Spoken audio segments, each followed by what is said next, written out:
SSC পরীক্ষা 2026-এ যাদের আশানুরূপ ফলাফল হয়নি কিংবা কোনো পত্রে কোনো সাবজেক্টে ফেল এসেছে, তাদের ভিতরে যারা বোর্ড চ্যালেঞ্জ কিংবা খাতার পুনর্মূল্যায়ন করতে চান, আজকের ভিডিওটি তাদের জন্য। ভিডিওটি শুরু করার আগে আপনি যদি আমার চ্যানেলে নতুন হয়ে থাকেন, তাহলে আমার চ্যানেলটি অবশ্যই সাবস্ক্রাইব করবেন।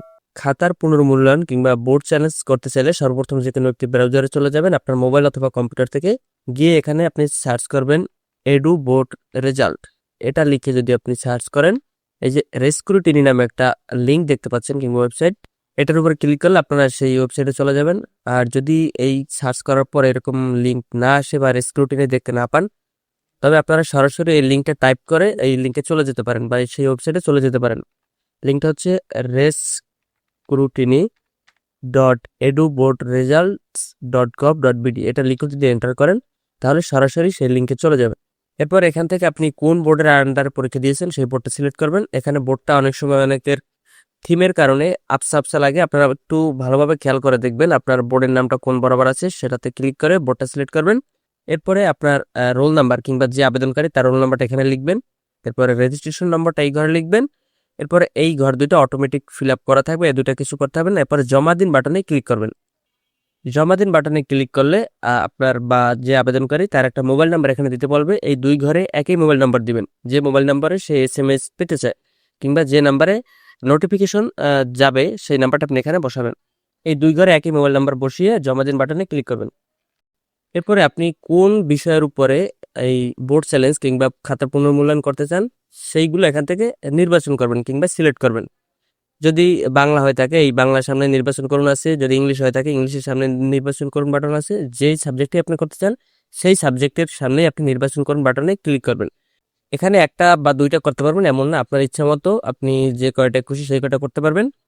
তো আমি এখান থেকে শুধু ইংলিশে করবো, এই জন্য এই নির্বাচন করুন বাটনে ক্লিক করলাম। এখানে এই সাবজেক্ট কোডটা সামনে চলে এসেছে। এরপরে যদি আমি অন্য একটা সাবজেক্ট করতে চাই, সায়েন্স যেমন, যদি এটা করতে চাই তাহলে এই নির্বাচন করুন বাটনে ক্লিক করলে এই সাবজেক্টটা এখানে চলে আসবে। কারো যদি ভুলবশত একটা সাবজেক্টে ক্লিক করে যায় বা নির্বাচন করুন বাটনে ক্লিক করে যায়, তাহলে কি করবেন? তাহলে এই ডান পাশ থেকে যেটার সামনে আপনি নির্বাচন করুন বাটনে ক্লিক করতে চাননি বা ভুলবশত ক্লিক করেছে সেটার সামনে যদি ক্রসে ক্লিক করেন, তাহলে সেই সাবজেক্টটা এখান থেকে আবার বাতিল হয়ে যাবে। তো আমি শুধুমাত্র ইংলিশে করবো, এই জন্য এটা সিলেক্ট করে আমি এখান থেকে ফি প্রদান করুন এই বাটনে ক্লিক করলাম। তো যেহেতু ইংলিশে দুইটা সাবজেক্ট বা দুইটা পত্র, এই জন্য এখানে ডবল টাকা কাটবে, 150 300 টাকা। এরপরে এখানে বিস্তারিত দেখুন। এখানে এই বাটনে যদি আপনি ক্লিক করেন, তাহলে এই পেমেন্টটা কিভাবে করতে হয় বা কি কোন কোন ভাবে করা যায় সেই সকল এখানে নির্দেশনা দেওয়া আছে। বিকাশ, নগদ, সোনালী, এই DBBL এর রকেট উপায় থেকে আপনি অনেকভাবে পেমেন্টটা করতে পারবেন। টোটাল আপনার যে পরিশোধযোগ্য টাকা সেই টাকাটা আপনার এইখান থেকে যে কোনো একটার ভিতর থেকে বা যে কোনো একটার মাধ্যমে পেমেন্টটা করতে হবে। আপনি যদি বিকাশ থেকে করতে চান তাহলে বিকাশ এই বাটনে ক্লিক করে এখানে নির্দেশনাটা আপনি এখানে দেখতে পাবেন, ফুল প্রসেসটা দেওয়া আছে। কিংবা যদি এখানে নগদ থেকে করতে চান, রকেট থেকে করতে চান, এই তাহলে আপনি যেটা থেকে করতে চান সেটার উপর যদি ক্লিক করেন, সেই নির্দেশনা আপনি এখানে দেখতে পাবেন, ধাপে ধাপে দেওয়া থাকবে। আপনি কোন কোডের মাধ্যমে গিয়ে কোন জায়গা কি রোল বা কোনখানে ইয়ার বসাবেন, সব প্রসেস বা সব এখানে নির্দেশনা দেওয়া আছে। আপনি ভালোভাবে দেখবেন, তারপর আপনি যেটার মাধ্যমে পেমেন্টটা করতে চান সেই অ্যাপে চলে যাবেন। আমি রকেট থেকে পেমেন্ট করব, তাই মোবাইল স্ক্রিনে চলে আসলাম। তো এখান থেকে আমি রকেট অ্যাপে চলে যাব। আপনি যেটা থেকে পেমেন্ট করেন সেই অ্যাপে গিয়ে আপনার বিকাশ হলে বিকাশের পিন, রকেট হলে রকেটের পিন, নগদ হলে যেটাই হোক সেটার পিন আপনি এখানে দিবেন। এরপরে আপনি লগ ইনে ক্লিক করবেন। এরপরে আপনার যেহেতু নির্দেশনা সব দেয়াই আছে, আমি রকেটেরটা দেখাচ্ছি। রকেটের নির্দেশনা অনুযায়ী এরপরে যেতে হবে বিল পেতে। এরপরে এই সার্চ বিলার এই ঘরে যদি আমি 6000 লিখি, তাহলে যে এসএসসি স্ক্রুটিনি এই যে অপশনটা এটা আসবে। এটা এক এক টাইপের জন্য এক এক কোড থাকবে, আপনি যেটাই হোক সেটার কোড নির্দেশনা দেখে সেই কোডটা বসাবেন। এরপরে এটা সিলেক্ট করলে সামনের পেজে চলে যাবে। এরপরে যে আবেদনকারী বা আপনি যদি হন, আপনার রোল, আপনি রোলটা এখানে বসাবেন।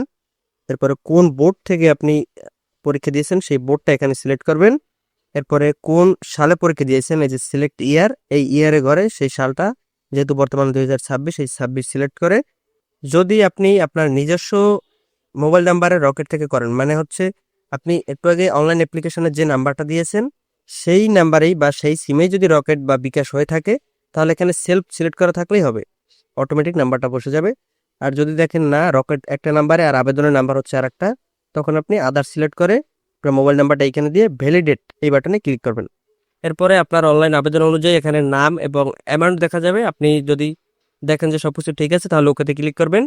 এরপরে এখানে আপনি আপনার রকেট হোক, বিকাশ হোক, যেটাই হোক সেইটার পিন আবারও বসাবেন। পিনটা বসিয়ে আপনি যে এই অ্যারো বাটনটা দেখতে পাচ্ছেন নিচে, এটার উপর যদি হোল্ড করে ধরে রাখেন তাহলে আপনার পেমেন্টটা সফল হয়ে যাবে।